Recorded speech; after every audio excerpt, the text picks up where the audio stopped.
Commissioner Sukkur Fayaz Hussain Abbasi पारां retire थींदड़ senior staff officer के मान में अलविदाई पार्टी ॾिनी वई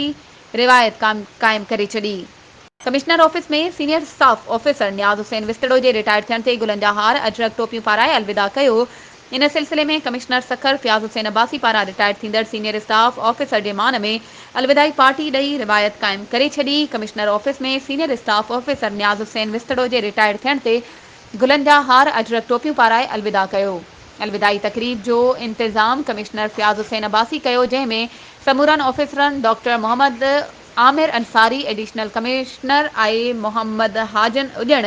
एडिशनल कमिश्नर आई इफ्तिखार अहमद कुरैशी, ड्यूटी डायरेक्टर मनसूबाबंदी ऐं तरक्की Abdul Ahad Solangi, assistant commissioner general commissioner office जो स्टाफ ऐं ॿियनि खातनि जे ऑफिसरनि शिरकत कई। कमिश्नर सखर तकरीब में खिताब कंदे चयो त नियाज़ हुसैन विस्तड़ो जी कयल ख़िदमतुनि ते ताज़ीम कई ऐं संदसि कयल ख़िदमतुनि ते मुबारकबाद ॾींदे चयो त नियाज़ विस्तड़ो जूं ख़िदमतूं विसारे नथियूं सघजनि। वधीक ख़बरुनि ऐं अपडेट्स जे लाइ असांजे चैनल खे सब्सक्राइब कयो